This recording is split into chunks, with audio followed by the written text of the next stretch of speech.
Bienvenidos a la Universidad Valle Dorado y al Colegio Nacional de Profesores Certificados. Continuamos con su formación en la licenciatura ejecutiva en Derecho. Vamos a iniciar una nueva asignatura de este bloque de Derecho Civil denominada Derecho de las Obligaciones. Esta es su primera unidad. En esta primera unidad analizaremos los siguientes temas. Empezaremos con las obligaciones civiles. ¿Qué son las obligaciones? Los sujetos de las obligaciones, el contenido de la obligación, la relación jurídica. Distinguiremos entre obligaciones personales y obligaciones reales. Continuamos con la fuente de las obligaciones. Verificamos la diferencia entre convenio y contrato y empezamos a analizar los contratos. Dentro de los contratos hablamos de los elementos de existencia, elementos de validez, consentimiento, la manifestación, la formación entre presentes, la formación entre ausentes, el objeto de las obligaciones, la forma de las obligaciones, capacidad, efectos de los contratos e ineficacia del acto jurídico. En la obligación vamos a entender que existe un vínculo jurídico. Este vínculo jurídico se va a dar entre dos sujetos, el acreedor y el deudor. El acreedor va a exigir el cumplimiento de una determinada prestación al deudor. Esa prestación puede ser de dar, hacer, no hacer. Ese vínculo jurídico tiene que ser lícito y esto significa también la posibilidad jurídica, la posibilidad física del mismo, además ser determinado o ser determinable. Muy bien, reiteramos. La obligación es el vínculo jurídico que surge entre dos sujetos, el acreedor y el deudor. El acreedor va a exigir el cumplimiento de determinada prestación al deudor. La obligación que surge entre estos dos sujetos puede ser de dar, hacer y un no hacer. Además, hablamos de la licitud. El objeto tiene que ser tanto física como jurídicamente posible, además de determinado y determinable. Muy bien. De esto que estamos mencionando, destacamos también que hay dos tipos de obligaciones que vamos a distinguir. Obligaciones o derecho personal y la obligación real. Empezamos con la obligación o derecho personal. En este vínculo tenemos a dos sujetos, el acreedor y el deudor. Como mencionamos con antelación, entre ellos existe un vínculo jurídico. Existe una prestación que puede ser entre ellos de dar, de hacer y de no hacer. Muy bien. Además de la licitud en cuanto al objeto y su posibilidad física y jurídica. Muy bien. En esta prestación tenemos que el deudor se va a determinar principalmente por su identidad personal. Hay un vínculo personal y directo. El deudor, si así también está de acuerdo el acreedor, podrá transmitir su deuda a través de cesión de deudas y el deudor va a responder con todo su patrimonio. Muy bien. En la obligación real, vamos a entender que el obligado tiene la cosa que se encuentra afectada, que se encuentra grabada. Al final de cuentas, el objeto verifica el cumplimiento del gravamen, del vínculo jurídico que existe. Por eso, el titular del derecho, vamos a distinguir que el obligado, en primer lugar, es determinado porque posee la cosa. La obligación se transfiere con la cosa a los sucesivos poseedores. Es decir, si yo tengo una cosa que se encuentra grabada, pues bueno, a los sucesivos posesores los vamos a transmitir.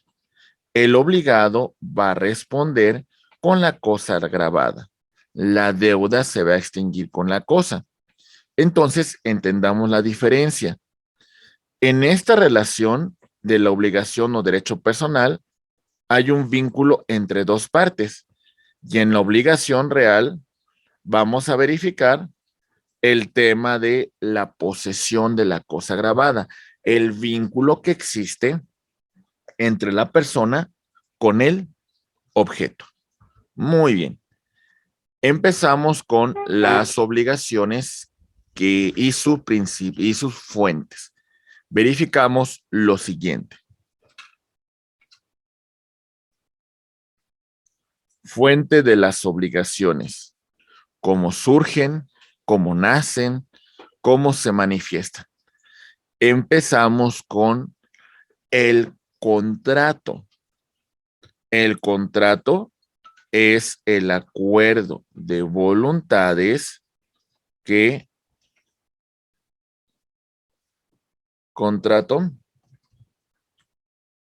acuerdo de voluntades que crea, acuerdo de voluntades que transfiere derechos y obligaciones.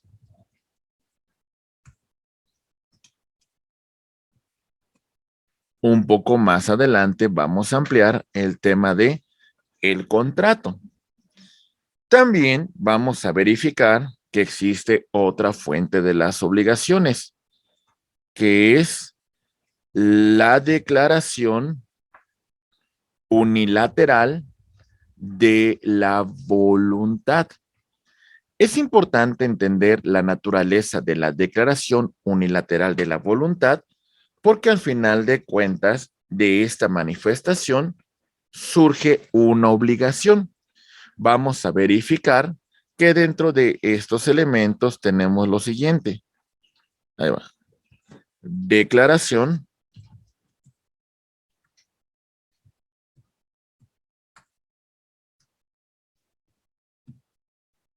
unilateral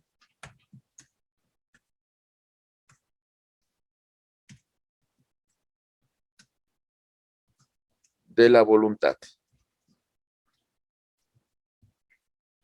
Tenemos la oferta al público.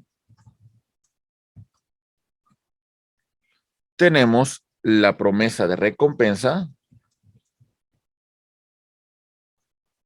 Podemos tener también el concurso con promesa de recompensa. Tenemos también las estipulaciones en favor de un tercero. Muy bien. Esto es por lo que respecta a la declaración unilateral de la voluntad, tema que vamos a analizar con posterioridad. Continuamos con la fuente de las obligaciones y también destacamos la denominada gestión de negocios. Recuerden, en esta gestión, una persona espontáneamente y sin mandato realiza actos en favor del patrimonio de un tercero, pero esa actuación tiene que ser útil en atención de un asunto ajeno. El enriquecimiento ilícito o ilegítimo implica que una persona se enriquece sin causa y afecta el patrimonio de otra persona. Hay una obligación de indemnizarlo de conformidad con su empobrecimiento. Y también destacamos el tema del hecho ilícito porque hay un vínculo de causalidad entre el hecho y el daño provocado. Al final de cuentas, tenemos la obligación de reparar la afectación que se causó con motivo de ese hecho ilícito. Muy bien. Estos son aspectos muy importantes que destacamos dentro de las fuentes de las obligaciones. Como podemos ver en las siguientes imágenes, vemos nosotros la naturaleza del contrato, el acuerdo de voluntades que crea y transfiere derechos y obligaciones. Vemos, por ejemplo, la declaración unilateral de la voluntad que en la cual el declarante, pues si de forma voluntaria, de forma unilateral, pues da origen al nacimiento de obligaciones. Vemos la gestión de negocios en el cual el gestor actúa sin mandato en favor de terceras personas. Muy bien. Hablamos también, por ejemplo, del enriquecimiento ilícito, al que se enriqueciese sin causa y empobreciere el patrimonio de un tercero, pues está obligado a indemnizarlo. Y también mencionamos la figura del hecho ilícito, que al final de cuentas hay una relación de causalidad entre el hecho y el daño provocado, lo que sin lugar a dudas va a dar origen al surgimiento de una obligación. Muy bien. Vamos a continuar ahora con otro elemento muy importante dentro de las fuentes de las obligaciones. Seguimos con los contratos. Recordemos que el contrato tiene la siguiente naturaleza y vamos a distinguirlo del convenio en lo siguiente. El contrato es un acuerdo de voluntades entre acreedor y deudor que crea y transfiere derechos y obligaciones, mientras que el convenio es un acuerdo de voluntades que va a modificar y extinguir derechos y obligaciones. Muy bien, es importante que entendamos esta diferencia. Ahora bien, hablando ya de los contratos en sentido amplio, vamos a verificar que los contratos tienen elementos de existencia y tienen elementos de validez. Empezamos con los elementos de existencia de los contratos. El consentimiento, el cual implica la voluntad de producir consecuencias de derecho. Si hablamos nosotros de el consentimiento expreso, verificamos signos inequívocos de que se manifiesta la voluntad de uno de los contratantes. Puede ser verbal, puede ser por escrito o signos inequívocos como hemos manifestado. Y el tácito implica hechos o actos que presuponen o autoricen presumir que el consentimiento ha sido manifestado. Por otra parte, destacamos el objeto. Recuerden que en relación al objeto, el vínculo que va a surgir en este momento, pues tiene que ver con un objeto ya sea directo, que es el tema de la prestación que se deben las partes. Aquí mencionamos que en el objeto directo, la prestación puede ser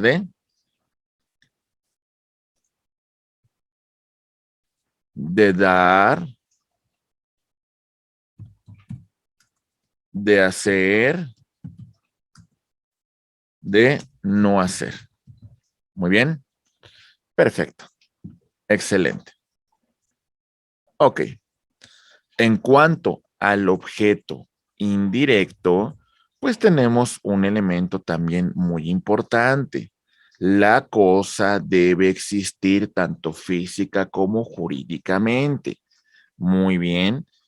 Es importante también que sea determinado por su especie, por su género, por su calidad, además de encontrarse dentro del comercio y ser un objeto lícito. En algunos supuestos también hablamos del elemento de la solemnidad, el tema de que para que el acto jurídico surta sus efectos debe cumplir con algunos presupuestos que establece la norma, en este caso la intervención de una autoridad competente para que produzca estos efectos. Los elementos de validez del contrato verificamos que es la capacidad de las partes para celebrar el acto jurídico. Aquí distinguimos entre capacidad de goce y capacidad de ejercicio. Recordemos que en la capacidad de goce tenemos que encontrarnos representados. En el caso de ser menores de edad, vamos a encontrar lo siguiente. La capacidad de goce va a administrarla nuestros padres en ejercicio de la patria potestad. En el caso de menores de edad sobre los cuales nadie ejerza patria potestad o se encuentren mayores de edad en un estado de interdicción, serán los tutores. Muy bien, perfecto. La capacidad de ejercicio se va a adquirir con la mayoría de edad. ¿Ok? Muy bien.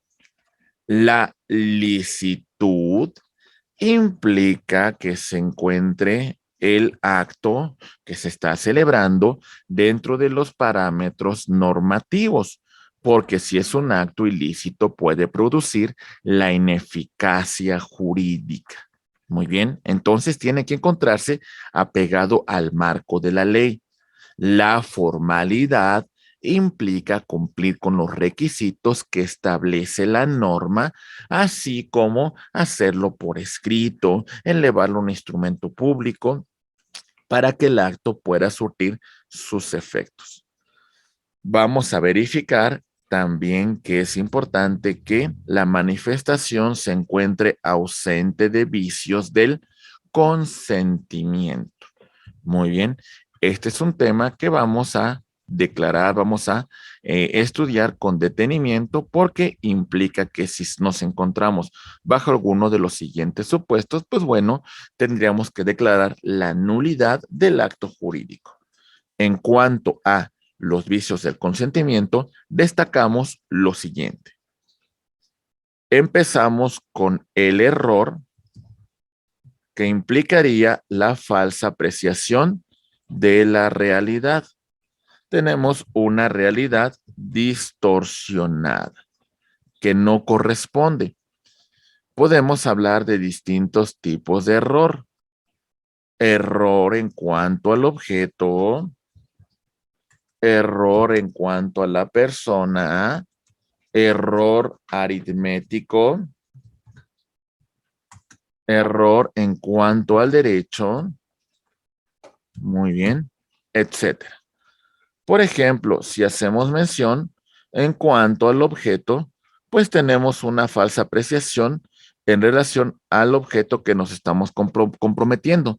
Este puede generar una nulidad relativa porque podría ser convalidado por las partes. También en cuanto al error, en cuanto a la persona, también puede ser un objeto de convalidación si las partes se ponen de acuerdo. Lo mismo ocurriría con el error aritmético. Vendo un departamento de 100 metros cuadrados y la otra persona piensa que son 150 metros cuadrados. Por supuesto que podemos hacer una convalidación del acto. En cuanto al derecho, eso sí nos puede llevar a un tema de nulidad del acto jurídico. Continuando con los vicios del consentimiento, también destacamos el tema de el dolo. Acuérdense que el dolo implicaría la maquinación, implicaría el acto de hacer que otra persona se encuentre en un error. Muy bien. Ok, hay dos tipos de dolo. El dolo bueno y el dolo malo. El dolo bueno es un acto que normalmente realizan los comerciantes exagerando las características de el objeto que está siendo materia del contrato. Y el dolo malo pues implica una acción ilegal que consiste en inducir a una persona a un error para la celebración del acto jurídico. Muy bien, perfecto. Tenemos también como vicio del consentimiento la mala fe. En la mala fe tenemos que las partes que están interviniendo, una de ellas se percata que la otra persona se encuentra en un error, en una falsa apreciación de la realidad. Pero sin embargo, esta persona no dice absolutamente nada, permitiendo que se convalide el acto jurídico, aprovechándose el error de esta persona para obtener un lucro que no corresponde. Muy bien. También aprovechamos para mencionar el tema de la lesión, que en la lesión vamos a aprovecharnos sobre la necesidad, sobre la ignorancia, sobre la miseria, sobre la pobreza, sobre su situación para obtener un lucro indebido. Bajo estos supuestos, pues tenemos que entender que una persona obtiene un dividendo que no le corresponde.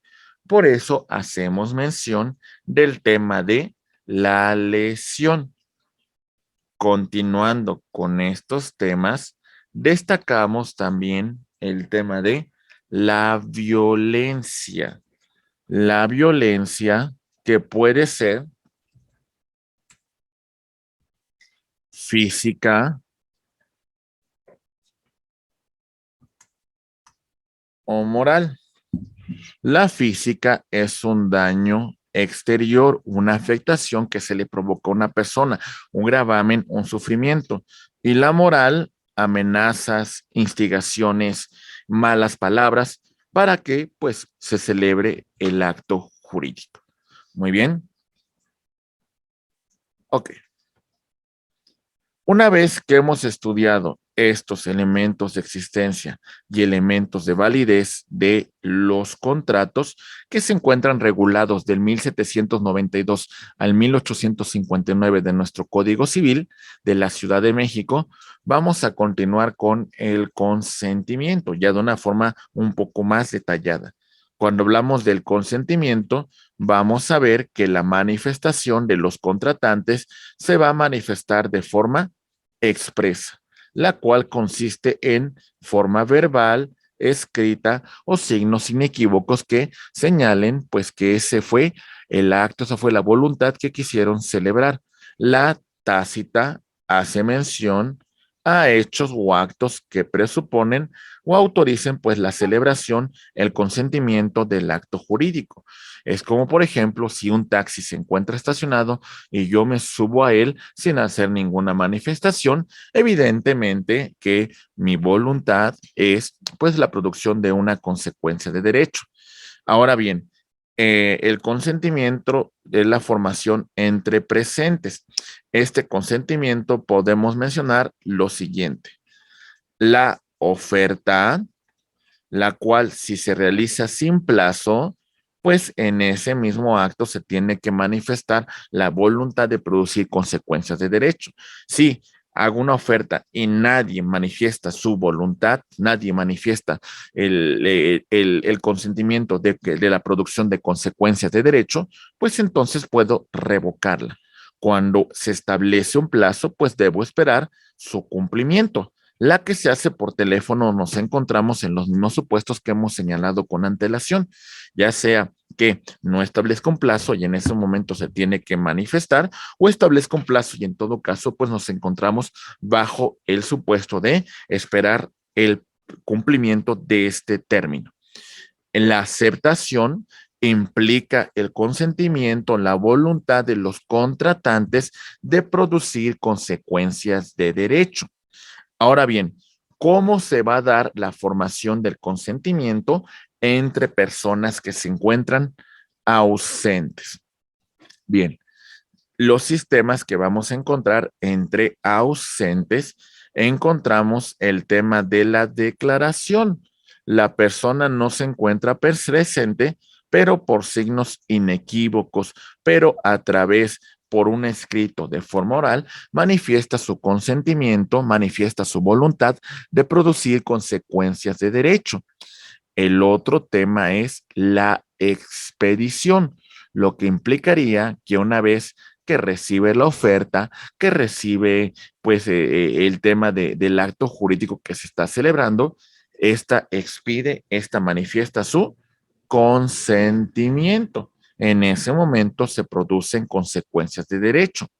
Cuando se recibe, cuando pues de alguna manera a su persona llega la oferta, bueno, el tema de la recepción también implicaría la producción de consecuencias de derecho. Recibe la cosa, pues bueno, entonces aceptó su consentimiento. Y el otro supuesto un poco más arriesgado es el tema de recibir la información. Evidentemente que esto no sería suficiente para la producción de consecuencias de derecho entre personas que no se encuentran presentes. La ausencia, vamos a hablar de un error de obstáculo radical, lo cual provocaría una nulidad en el acto jurídico en cuanto a la naturaleza del contrato. Muy bien, si evidentemente la naturaleza del contrato, pues produce una afectación, produce una situación de un vicio del consentimiento, esto provocará la nulidad. Y la simulación absoluta también habla de un tema de ausencia y como consecuencia no habrá ninguna producción de derecho. Muy bien, ya llegamos a otro punto muy importante para analizar en cuanto a los elementos de el contrato, el objeto. El objeto del contrato, vamos a encontrar que dividimos en directo y el indirecto. El objeto directo del contrato es crear y transferir derechos y obligaciones entre las partes que lo están suscribiendo. El indirecto es en cuanto a la cosa. La cosa debe de existir en la naturaleza, ¿sale? O también encontrarse dentro del comercio, es decir, su existencia en cuanto al derecho. También tenemos que determinarlo, ya sea de forma individual, en especie o en género, para que quede perfectamente definida la obligación que están haciendo. Los requisitos del hecho positivo o negativo es importante tanto su posibilidad física y jurídica, así como la licitud para la producción de consecuencias de derecho. Si no existe, entonces hablamos de la nada jurídica. Muy bien, perfecto. Continuamos con el estudio de estos elementos de, el contrato. Vamos a verificar ahora, ya habiendo estudiado la capacidad, la licitud, estudiamos también la forma. La forma, vamos a verificar que implica cómo se debe de manifestar el consentimiento en primer lugar. Si tiene que ser expreso, verbal o por escrito o a través de signos inequívocos o puede ser tácito. Hechos o actos que presuponen la voluntad de la parte que está contratando. El silencio jurídico solo produce consecuencias en el contrato de mandato. Si el mandatario no manifiesta absolutamente nada en el acto que está celebrando con el mandante, entonces esto implica que, pues, se aceptó, esto implica que está de acuerdo con la celebración del acto jurídico. En cuanto a la forma, hay algunos supuestos que dicen que se requiere un sistema de naturaleza formalista puro, lo cual implica, estimados amigos, que las partes deben de cumplir con los presupuestos que establece la ley para la producción de consecuencias de derecho. El consensualista puro implica que basta del consentimiento de las partes para la producción de consecuencias de derecho. Y el ecléctico pues habla de los elementos del formalista y del consensualista para la producción de consecuencias. La sanción por inobservancia de la ley podrá provocar una nulidad relativa. Esto significa que podrá ser convalidado por las partes si así lo determinan, y la nulidad absoluta, lo cual implica no producir ninguna consecuencia de derecho. Muy bien. En cuanto a la capacidad de las partes en la celebración del acto jurídico, destacamos, estimados amigos, la capacidad de goce, lo cual va a implicar que no puede ejercer derechos por mutuo propio y debe encontrarse representado por sus padres en ejercicio de la patria potestad o por sus tutores en el caso de que nadie ejerza la patria potestad sobre esta persona, o en el caso de ser mayor de edad que se encuentre en un estado de interdicción. Y la capacidad de ejercicio la adquirimos con la mayoría de edad e implica ejercer derechos y obligaciones por mutuo propio. Algunos casos de incapacidad de goce que reconoce la legislación civil van a ser los siguientes: los extranjeros, pero esto depende de su calidad, de su situación migratoria.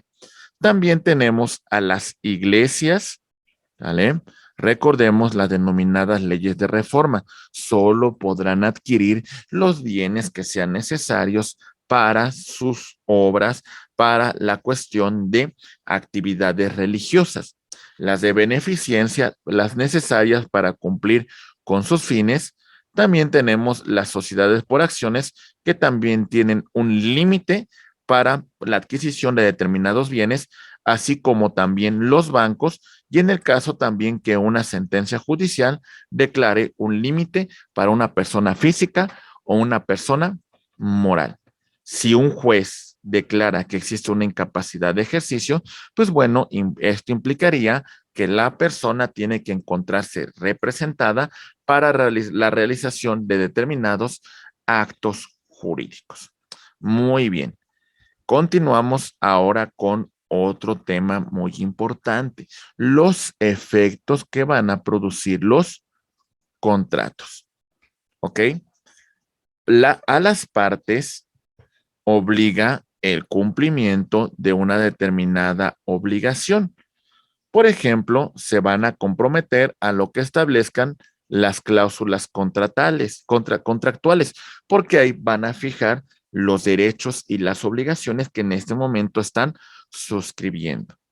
También las que rijan las disposiciones legales, tanto sustantivas como adjetivas, que en caso de incumplimiento puede generar, pues, que podamos ir a una controversia ante un órgano jurisdiccional para exigir a la parte que incumplió, pues, el cumplimiento de la obligación. Las consecuencias del uso de la cosa, pues también van a encontrarse fijada, y las partes se encuentran vinculadas a este punto.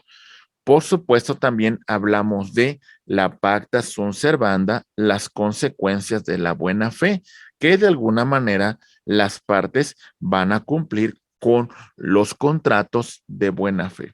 La promesa de parte de deporte Fort obliga a las partes. Esto implica que si una parte si una parte no cumple con la obligación, ¿por qué la otra debería de cumplirlo? Ello implica que para que se produzcan consecuencias de derecho, ambas partes deben de cumplir con sus obligaciones. La teoría de la imprevisión implica que solo las partes quedan obligadas si las cosas se mantienen en el mismo modo cuando se suscribió la obligación. A esta última parte también se le conoce como la cláusula rebus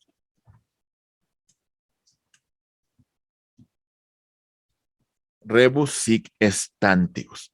Si las condiciones originales bajo las cuales se celebró el contrato cambian, pues evidentemente también esto trae una consecuencia en el tema de el vínculo que existe entre las partes.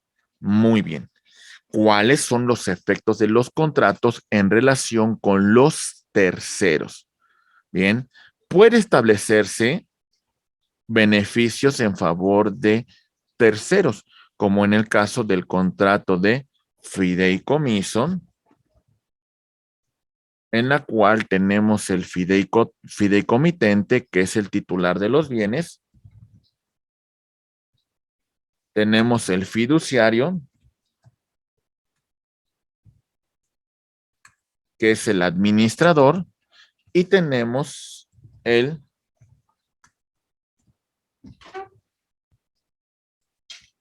fideicomisario, que es el beneficiario. En ese caso se estipuló a favor de un tercero. Muy bien. Pues bueno, también tenemos otro supuesto muy importante.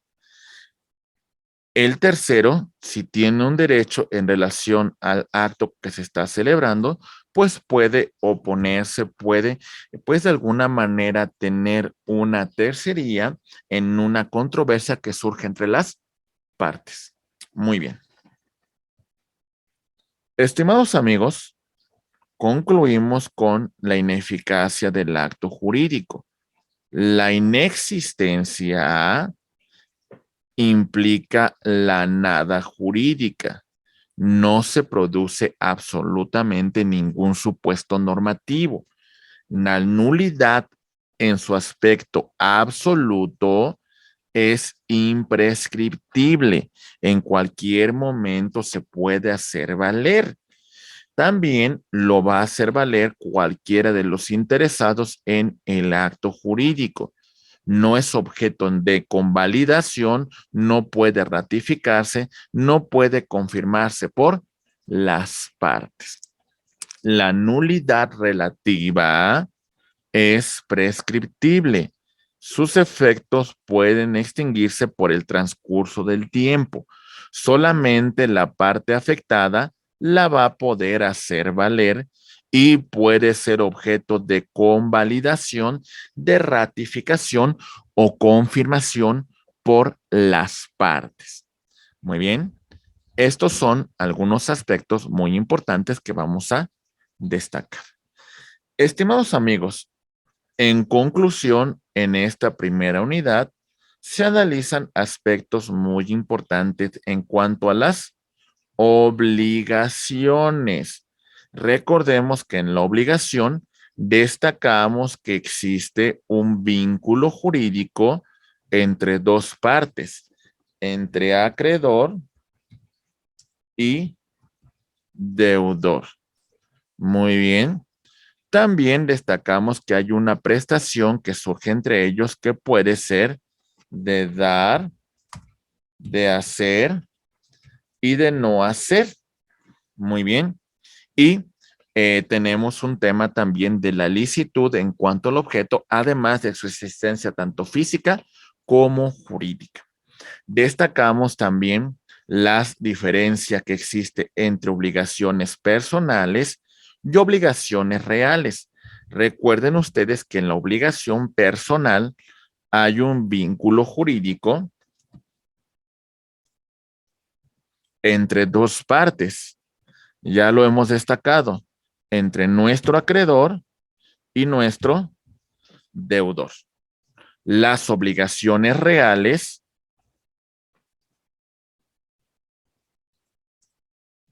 hay un vínculo jurídico en cuanto al titular o el poseedor de la cosa y el objeto materia de la obligación, la cosa. Muy bien. Ok.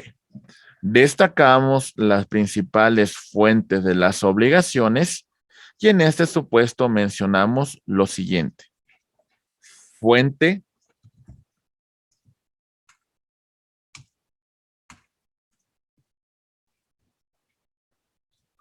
obligaciones.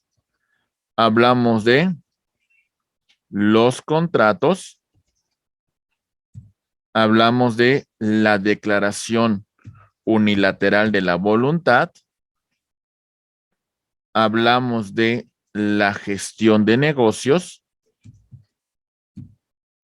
Muy bien. Hablamos de enriquecimiento ilícito.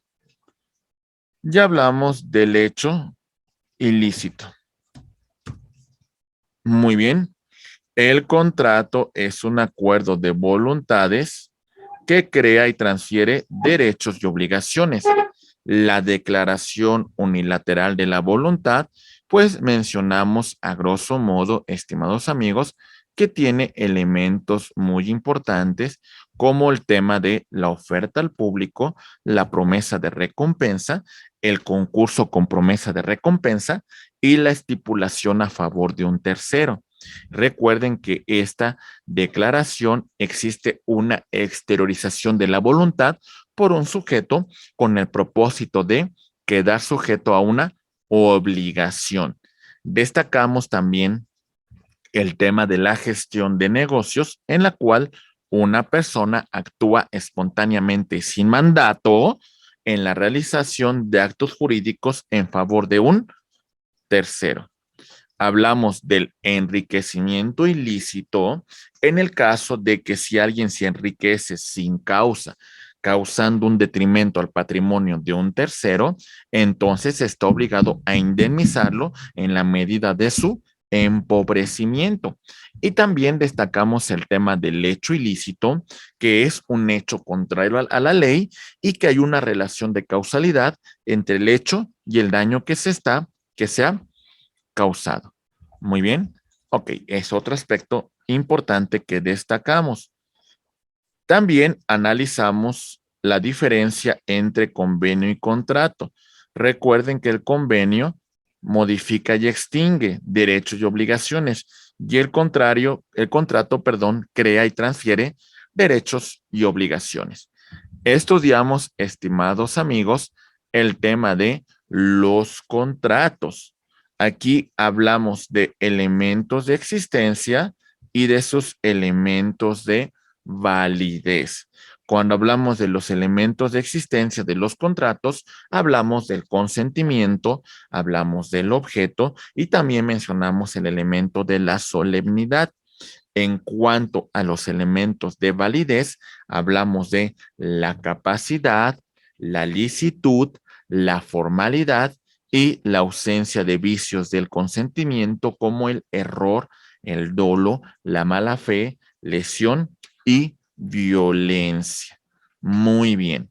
Recordemos que el consentimiento se va a manifestar de forma expresa o tácita. De forma expresa son signos inequívocos escritos que manifiesten la voluntad de las partes.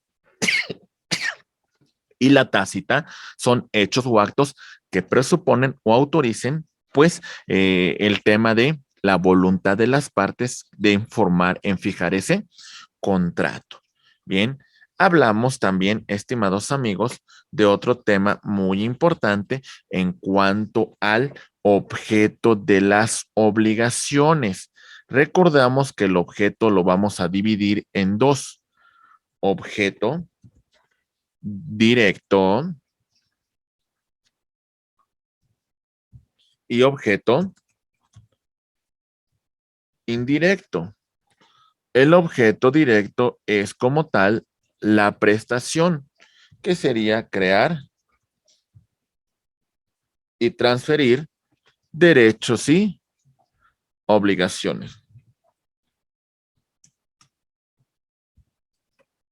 Y el indirecto implicaría el tema de la cosa, su existencia, tanto física como jurídica. Se encontrarse determinado o determinable en cuanto a su género, en cuanto a su especie, en cuanto a su número, también encontrarse dentro del comercio y por supuesto su licitud. Muy bien. Perfecto. Continuando con este estudio, también vamos a destacar el tema de la forma de las obligaciones. Recuerden que es un tema que revisamos con detenimiento en cuanto a cuáles son los supuestos que debe de cumplir el acto jurídico para su producción de consecuencias de derecho. Analizamos el tema de la capacidad para la celebración del acto jurídico y distinguimos de la capacidad de goce y capacidad de ejercicio y algunos supuestos de incapacidad que regula la legislación civil. Estudiamos el efecto de los contratos en cuanto a las partes que los celebraron y efectos que tiene para terceros. Y también hablamos, estimados amigos, de la ineficacia del acto jurídico. Hablamos de la inexistencia, también mencionamos el tema de la nulidad absoluta y por supuesto de la nulidad relativa. Estimados alumnos, esta es la primera unidad de su asignatura Derecho de las Obligaciones. Agradecemos su atención a nombre de la Universidad Valle Dorado y el Colegio Nacional de Profesores Certificados. Muchas gracias.